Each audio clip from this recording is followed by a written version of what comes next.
শুরু করছি stadium bulletin. জয় জ্যোতি রয়েছে আপনাদের সঙ্গে। আজকে স্টেডিয়াম বুলেটিনে প্রথমেই গল টেস্ট নিয়ে কথা বলবো। বৃষ্টি বিক্ষিপ্ত এই টেস্ট ম্যাচ এই মুহূর্তে যে অবস্থায় দাঁড়িয়ে তাতে বলাই যায় যে চালকের আসনে টিম ইন্ডিয়া।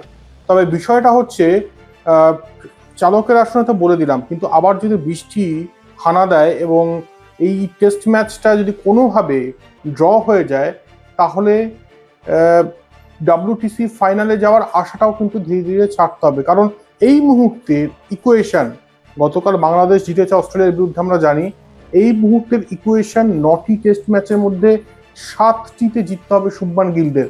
তাই অত্যন্ত গুরুত্বপূর্ণ হতে চলেছে যে টেস্টের পরিণতি কি হবে।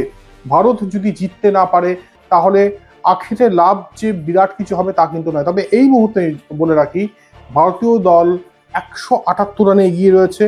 তৃতীয় দিনের শেষে যা স্ট্যাট রয়েছে আমি সেটা একবার বলে দেবো। 462 ভারত প্রথম ইনিংসে করেছিল, শ্রীলঙ্কা 284 করে। একই সঙ্গে একটা সময় মনে হচ্ছিল যে 90 রানে যখন 5টি উইকেটের পতন হয়, ঠিক সেই সময় দাঁড়িয়ে 120-30 অল আউট হয়ে যাবে শ্রীলঙ্কা। সেখান থেকে দুর্ধর্ষ কামব্যাক শ্রীলঙ্কান ক্রিকেটারদের। অবশ্যই একজন ক্রিকেটারের নাম নিতে হবে, তিনি হচ্ছেন দিনুশা। এবং এই দিনুশা 100 রান করেন, একই সঙ্গে ডিকেওয়ালা 80 রানের একটা ইনিংস খেলেন, আর যার ফলে ফলন এড়াতে সক্ষম হয় শ্রীলঙ্কা। আর 178 রানে এই মুহূর্তে ভারতীয় দল এগিয়ে রয়েছে। তবে বলে রাখি, উইকেট একদম টার্নিং ট্র্যাক হয়ে গিয়েছে। স্কোয়ার টার্ন হচ্ছে উইকেট, এবং যার ফলে ফোর্থ ইনিংসে যারা ব্যাট করবে তাদের ক্ষেত্রে কিন্তু অত্যন্ত কঠিন হয়ে পড়বে।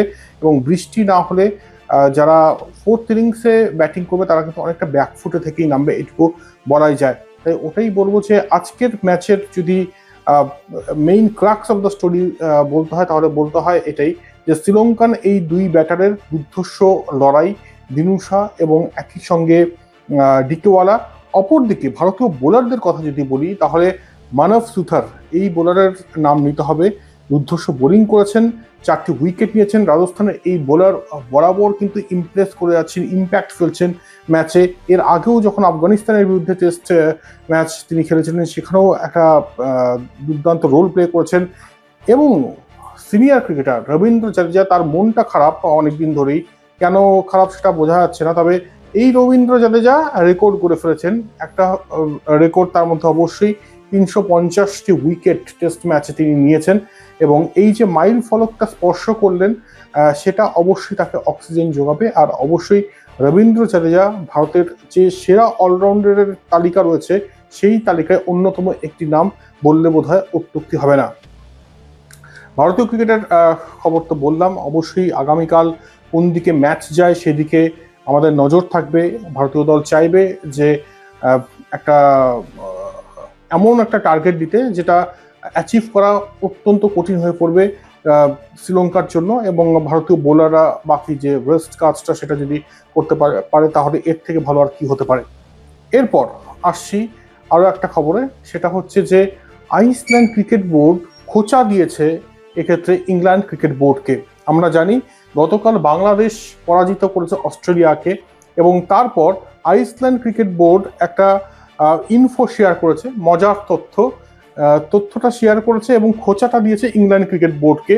তারা জানিয়েছে যে গত 15 বছরে অস্ট্রেলিয়ার মাটিতে ইংল্যান্ডের টেস্ট জয়ের সংখ্যা এবং বাংলাদেশের টেস্ট জয়ের সংখ্যা সমান। অর্থাৎ কি দাঁড়ালো, বাংলাদেশ গত 15 বছরে একটি টেস্ট জিতেছে, ইংল্যান্ডও সেই অস্ট্রেলিয়ার মাটিতে একটি টেস্টই জিতেছে, 14 বছর আগে একটি টেস্ট জিতেছে।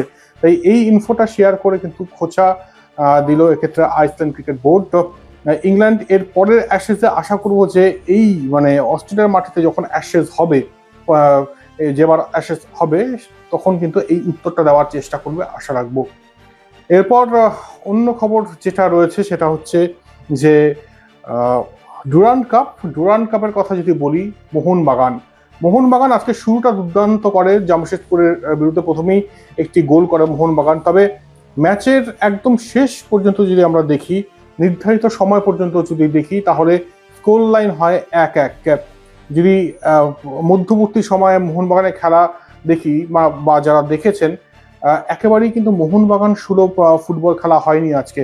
জামশেদপুর বরঞ্চ বল নিয়ন্ত্রণের ক্ষমতা রাখে এবং একই সঙ্গে বল নিয়ন্ত্রণ করে অ্যাটাক করার চেষ্টা করে, কিন্তু তা সত্ত্বেও মানে এই মোহনবাগান যে মোহনবাগান এত শক্তিশালী বিদেশি নির্ভর মোহনবাগান, সেই মোহনবাগান খুব বেশি প্রভাব ফেলতে পারেনি। এবং তারপরে যেটা হয় পরিণতি, টাই ব্রেকার হয়। টাই ব্রেকার হচ্ছে 17 শুটের টাই ব্রেকার, যেখানে 9-8 জেতে মোহনবাগান। অবশ্যই সেমিফাইনালে পৌঁছেছে মোহনবাগান, কিন্তু মোহনবাগানের ফুটবল দেখে যারা অভ্যস্ত তাদেরকে কিন্তু এই ফুটবল প্রদর্শন খুশি করবে না। দেখা যাক আগামী ম্যাচে মোহনবাগান কিরকম পারফর্ম করে। অবশ্যই আমাদেরও চোখ থাকবে এবং আরও অন্যান্য নানান খবর দেব আপনাদের এই মোহনবাগান এবং একই সঙ্গে ইস্টবেঙ্গল রিলেটেড, কারণ আমরা জানি ইস্টবেঙ্গলও ডুরান্ড কাপের সেমিফাইনালে পৌঁছে গিয়েছে। আজকে শেষ করতে হচ্ছে এখানেই স্টেডিয়াম বুলেটিন। আপনারা সঙ্গে থাকুন কলকাতা টিভির, দেখতে থাকুন কলকাতা টিভি, রাত দিন 7 দিন।